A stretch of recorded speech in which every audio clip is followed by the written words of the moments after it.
the other argument here is that the government can provide policy support. The government can provide incentives to corporates. I mean, corporate tax rate is much lower than the Very individual good. tax rate. Yeah. Isn't it also the responsibility of the private sector to perhaps do something to, help in this job creation movement in the country? Is it only the government's job to create jobs?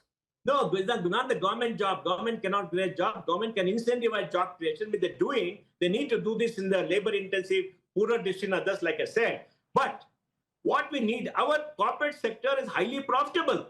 Let me give you some data, okay? In 31st March 2025, the total corporate tax paid was 12,75,000 crores for the year, okay? Before refunds.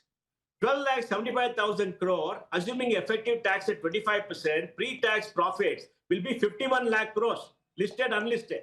51 lakh crores on 331 lakh crore GDP is 15.4%. Pre-tax profits in India are 15.4%. SBI is earning 20% return on equity post-tax. Bajaj is earning 24%. The auto company is earning 13 to 15%. That's too high. Banks are earning 4.5 spread, 4.5% spread, 4% spread. That's too high. We have created a rent seekers economy where there's no competition. Why don't you reduce tariff rates so that when importers can come and sell us some good stuff and don't give too much protection? Indian industry's got too much protection.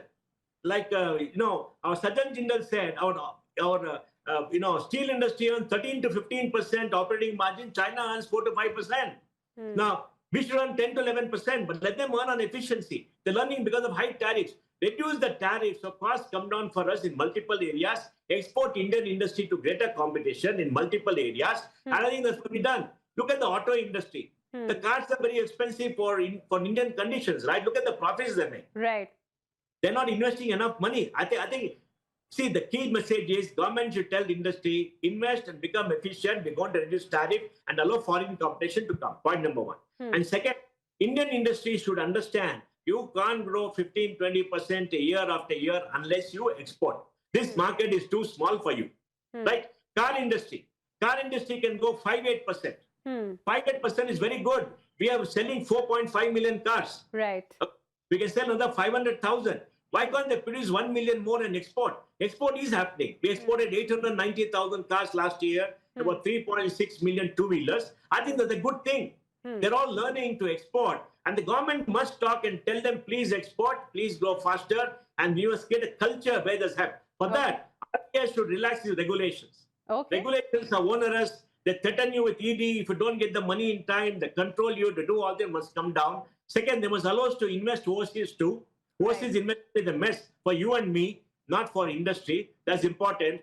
And the third thing is they must reduce the cost of capital in India. I think that's very important. Our ports are doing very well.